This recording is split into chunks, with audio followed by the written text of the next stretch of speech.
আমাদের সকলের প্রিয় আমাদের ভাইজান উপস্থিত হয়েছেন, সাথে সাথে আমাদের সিপিআইএম পার্টির নেতা কমরেড পলাশ দাসও উপস্থিত হয়েছেন। তাকে মঞ্চে আসতে আহ্বান করছি। ভাইজানের জন্য আমাদের সকলের প্রিয় নেতা নওশাদ সিদ্দিকী ভাইজান স্বাগতম। ওনার সাথে হাতে হাত রেখে লড়বেন তো? এ লড়াই জিতবেন তো? প্রথমেই আমরা ওনাকে সংবর্ধিত করব। ওনার আচ্ছা, তাহলে এখনই আপনাদের সামনে আমাদের প্রিয় নেতা পীরজাদা ভাঙড়ের বিধায়ক নওশাদ সিদ্দিকী সাহেব আপনাদের সামনে বলবেন, তাকে আমি বলতে আহ্বান করছি। আমার এখানে আসার কথা ছিল 6:30, 5:30, সেইভাবেই আমি বেরিয়েছিলাম। কিন্তু একটা র্যালিতে আপনাদের মতো সাধারণ মানুষ 4 ঘন্টা টাইম নিয়ে নিয়েছে, ফলে আমার আসতে এখানে দেরি হয়েছে। আপনারা জানেন আজকে কমরেড বিশ্বজিৎ মণ্ডলদার সমর্থনে আজকের এই জনসভা। ইভিএম মেশিনের 2 নম্বর বোতাম টিপতে হবে আগামী 29শে এপ্রিল। সেই মর্মেই আজকে আসতে ভাই ভাই ভাই যে যেখানে আছে ওখান থেকে দাঁড়িয়েই থাকো। 1 মিনিট আপনারা কি চুপ করবেন? একটু চুপ করবেন ভাই, দাঁড়িয়ে থাকুন, সবাই দাঁড়িয়ে পড়ুন, সবাই দাঁড়িয়ে পড়ুন।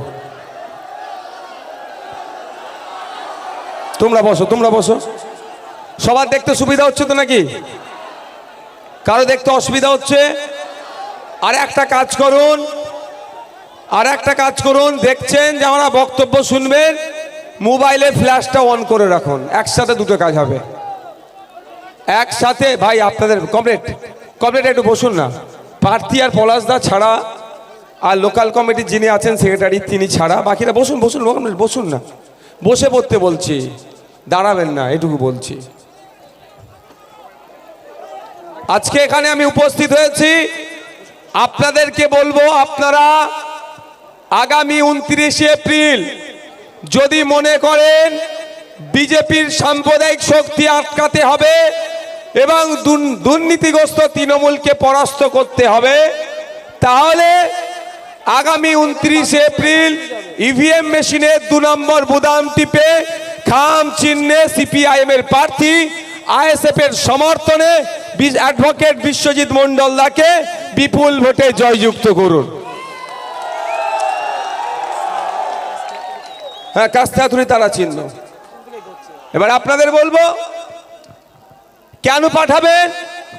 অনেক প্রার্থী আছে, শুধু এতটুকুই বলবো, রুজি রুটির লড়াই, শিক্ষার লড়াই, কর্মসংস্থানের লড়াই, সম্প্রীতির লড়াই, ঐক্যের লড়াইয়ে মাঠে ময়দানে যেমন লড়াই করছেন বিশ্বজিৎ দা, একইভাবে আইনসভার মধ্যে আপনার কণ্ঠটা পৌঁছে দেবেন এই বিশ্বজিৎ মণ্ডল দাদা।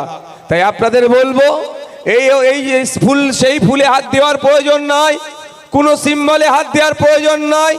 আপনার মূল্যবান ভোটটি 29শে এপ্রিল সকাল সকাল কাস্তে হাতুড়ির তারা চিহ্ন তথা ইভিএম মেশিনের 2 নম্বর বোতামটা টিপে বিশ্বজিৎ দাকে জেতান। আমি দায়িত্ব নিয়ে একটা কথা বলতে পারি যে বিশ্বজিৎ দা, আমি যেভাবে 5 বছর ধরে মিথ্যা মামলা, জেল, জরিমানার পরেও সিট দ্বারা সোজা রেখে লড়াই করছি, জনগণের কথা বলছি, মানুষের কথা বলছি, শিক্ষার কথা বলছি, স্বাস্থ্যের কথা বলছি, কর্মসংস্থানের কথা বলছি, কৃষকের কথা বলছি, ছাত্র যুবর কথা বলছি, মহিলাদের কথা বলছি, শ্রমিকের কথা বলছি। একইভাবে বিশ্বজিৎ দা বিধানসভার মধ্যে, বিধানসভার বাইরে মানুষের অধিকারের কথা বলবে।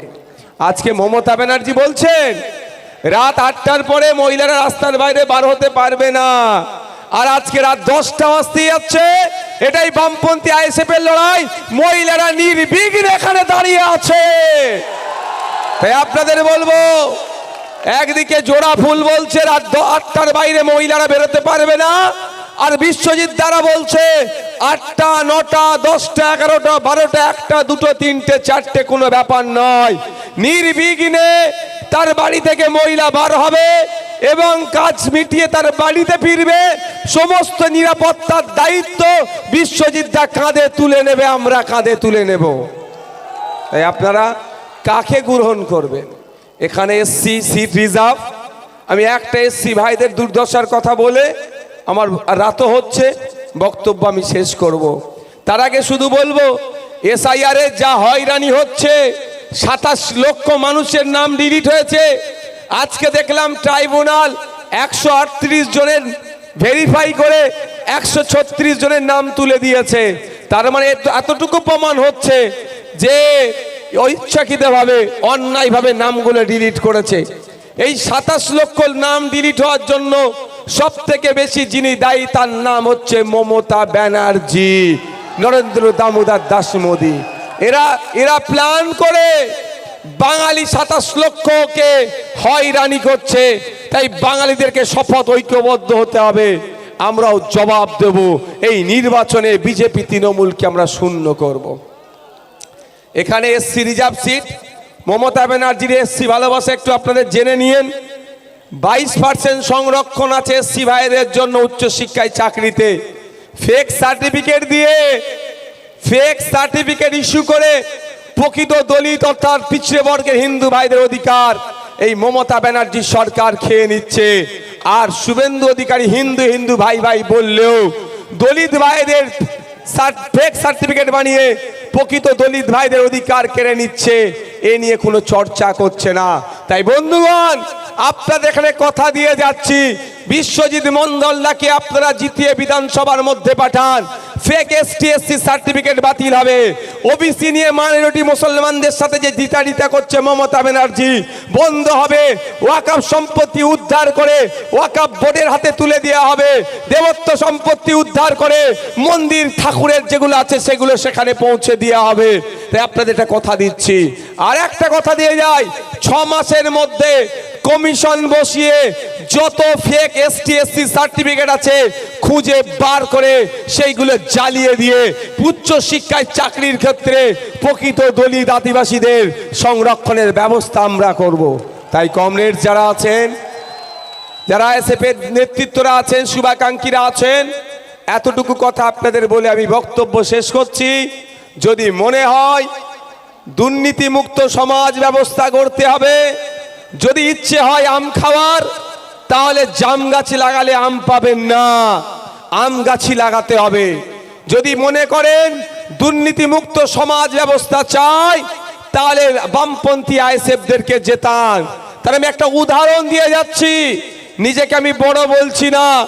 অন্যান্য বিধায়ক, আপনার এখানের বিধায়িকা মহাশয়া, তিনি আবার দ্বিতীয়বার এখানে তার দলের পক্ষ থেকে, মানে আমি দ্বিতীয়বার বলছি, চতুর্থবার হোক, কিন্তু তিনি তার দলের পক্ষ থেকে মনোনীত হয়েছেন। 2021-এ তিনি যিনি হলফনামা যেটা দিয়েছেন, আর 2026-এর হলফনামা দেখবেন সম্পত্তি তার বেড়ে গেছে।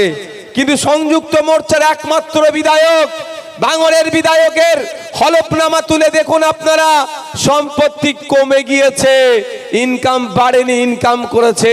এটা হচ্ছে পার্টির আদর্শ। আমি তাই দুর্নীতি করিনি বলেই। তাই আপনাদের বলবো, যদি 5 বছরে কারো সাহস হয়নি আমার নামে 1 টাকা দুর্নীতির কেউ অভিযোগ আনবে, তাই আপনি আগামী 5 বছরে স্বরূপনগর বিধানসভা থেকে এমন একটা মানুষকে জিতিয়ে পাঠান যে তা ইডি সিবিআই এর ভয়ে দরজা বন্ধ করে পাঁচিল ডিঙ্গে পালাবার এরকম পথ খুঁজবে না, বুক চিতিয়ে দাঁড়িয়ে থাকবে, ইডি সিবিআই আসার সাহস দেখাতে পারবে না। সেটা হচ্ছে কে? বিশ্বজিৎ দা আমাদের। তাই বলবো, যদি দুর্নীতি মুক্ত সমাজ ব্যবস্থা চান, তাহলে বিশ্বজিৎ দাকে আপনারা জিতে বিধানসভায় পাঠান। আমি দুঃখিত, অনেকে এসেছিলেন কিন্তু যথাসময়ের মধ্যে যেতে পারলাম না। আমার আরও 2টো প্রোগ্রাম ছিল, আমি সেগুলোকে আজকে কভার করতে পারলাম না। এখান থেকেও তাদের কাছে বার্তা দিই, কিন্তু কিছু করার নেই। মানুষের এত আবেগ ভালোবাসা, আমি সিরিয়াসলি বলছি, আমি জানতাম না মানুষ আমাকে এত ভালোবাসে। এই আসার পথে অন্তত আমাদের আমাদের আমাদের সিপিআইএমের রাজ্য কমিটির সদস্য কমরেড পলাশ দা, তিনি হচ্ছে আই উইটনেস, তিনি স্বচক্ষে দেখেছেন। রাস্তায় হয়তো আমি আরও আধ ঘন্টা আগে পৌঁছে যেতে পারতাম, কিন্তু রাস্তায় সেই বাদুড়িয়া থেকে শুরু করে আপনার এই আগের মোড় পর্যন্ত অন্তত 1000-20 মানুষ রাস্তায় দুদিকে দাঁড়িয়ে আছে আমাকে একবার দেখার জন্য। কেন? কারণটা আমি আজকে গর্বের সাথে বলছি যে 5 বছর আমি সিটডাটাকে বিকিয়ে দিইনি, মোদি মমতার কাছে আমার মাথাকে বন্দুক দিইনি, ওই জন্যে মানুষ আমাকে ভালোবাসছে। তাই আপনাদের ভালোবাসাকে পথে করে নিয়ে গিয়ে যাব। আমি একা গিয়ে লড়াই কতটা করব? আমার সাথে বিশ্বজিৎ দা, দীপশিতা দি, ওইদিকে আপনার মীনাক্ষী দি, আমাদের সিনিয়র লিডার শামসুর আলী মল্লিক, তাপস ব্যানার্জি, আবার আমাদের কমরেড আইনজীবী বিকাশ রঞ্জন ভট্টাচার্য স্যারের মতো নেতৃত্বরা যদি বিধানসভার মধ্যে ঢোকে, বিধানসভায় ওই ধর্মের নামে হই হই বন্ধ করে কাজের কথা হবে, জনগণের কথা হবে, শিক্ষার কথা হবে, স্বাস্থ্য ব্যবস্থার উন্নয়নের কথা হবে, মানুষের কথা হবে, কৃষকের কথা হবে, ছাত্রের কথা হবে, যুবকের কথা হবে, বেকারত্ব দূরীকরণের কথা হবে, ক্ষুধার সূচকে ভারত এগিয়ে যাচ্ছে, বাংলা এগিয়ে যাচ্ছে, তার দূরীকরণের কথা হবে। তাই বন্ধুগণ, আপনাদের বলবো, দিকে দিকে বামপন্থীদের হাতকে শক্ত করুন, আইএসএফের হাতকে শক্ত করুন, যেখানে লিবারেশন দাঁড়িয়েছে তাদের হাতকে শক্ত করুন, আমাদেরকে ম্যাজিক ফিগারে পৌঁছান। আমরা বিজেপির সাম্প্রদায়িকতাকে ঠান্ডা ঘরে পাঠিয়ে দেব, আর তৃণমূলের দুর্নীতিগুলো যারা করেছেন ধরে ধরে জেলের ভাত তাদেরকে খাওয়াবো। তৃণমূল পারবে না বিজেপিকে আটকাতে, আর বিজেপি করবে না তৃণমূলের বিচার। তো আমাদেরকে দায়িত্ব নিতে হবে। আমাদের বিশ্বজিৎ দায়ী দায়িত্ব নিচ্ছেন, পলাশ দ্বারা দায়িত্ব নিচ্ছেন। রাজি আছেন আপনারা? রাজি আছেন তো নাকি? ইনকিলাব, ইনকিলাব। ফ্ল্যাশ কি চালাতে বাকি আছে নাকি? আবার জ্বালিয়ে দেন, এবার স্লোগানিং করে ছেড়ে দিই নাকি? আর কিছু বলার আছে? 10টা বেজে গেছে। হসপিটালের দুরবস্থা, স্বরূপনগরের মানুষ যেচ্ছে কোথায়? লাইটগুলো জ্বালান তো ভাই, একটু লাইটগুলো জ্বালান। মায়েরা মোবাইলের টর্চটা লাইটটা জ্বালান। এই যারা রাস্তার ধারে আছেন জ্বালান, যারা রাস্তার ধারে আছেন। হসপিটালের দুরবস্থা, ব্লক হসপিটালে ট্রিটমেন্ট পাচ্ছেন না। এই ট্রিটমেন্ট যাতে প্রপার পাওয়া যায়, এই লড়াই করতে হবে আইনসভার মধ্যে গিয়ে। যেখানে আইন তৈরি হয় সেখানে লড়াই করতে হবে। তাই আইন তৈরির জায়গাতে, লড়াই করার জায়গাতে বিশ্বজিৎ দাকে পাঠালে বিশ্বজিৎ দা লড়াই করে এই দুরবস্থা থেকে সুব্যবস্থা হসপিটালের ফিরিয়ে নিয়ে আসবে। ইনকিলাব জিন্দাবাদ, ইনকিলাব জিন্দাবাদ, বাম আইএসএফ ঐক্য জিন্দাবাদ। আগামী 29 এপ্রিল আসছে দিন, আগামী 29 এপ্রিল আসছে দিন। এই স্বরূপনগরের মানুষকে বলে দিন, এই মা বোনেদের বলে দিন, বাপ ভাইদের বলে দিন, আরে দিকে দিকে বলে দিন। এবার একটু দিল্লির পথ মমতা ব্যানার্জিকে দেখাতে হবে তো নাকি? হ্যাঁ, এই মমতা ব্যানার্জিকে বলে দিন। পেছন দিক থেকে আওয়াজটা ঠিক আসছে না। এই মমতা ব্যানার্জিকে বলে দিন, এই টিএমসি কে বলে দিন, এই সাম্প্রদায়িক শক্তিদের বলে দিন, বিভাজনকারীদের বলে দিন, ফেক এসটি সার্টিফিকেট ইস্যুকারীদের বলে দিন, ওবিসি নিয়ে মাইনরিটিদের সাথে নির্যাতনকারীদের বলে দিন, ওয়াকফ চোরদের বলে দিন, দেবত্ব সম্পত্তি চোরেদের বলে দিন, রেশন চোরদের বলে দিন, চাল চোরদের বলে দিন, চাকরি চোরদের বলে দিন, এই চোরদের বলে দিন। ইনকিলাব, ইনকিলাব, ইনকিলাব।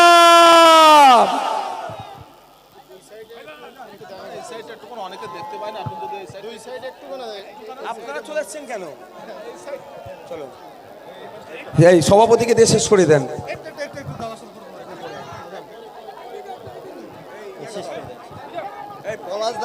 কি করবো?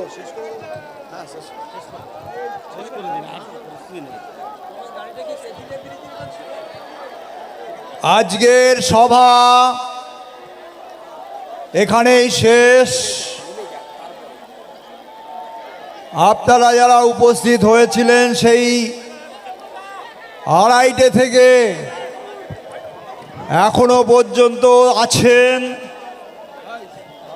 ধীরে ধীরে বাড়ি যান। ভাইজান নওশাদ সিদ্দিকীর সঙ্গে আমাদের পলাশদা পার্টি নেতা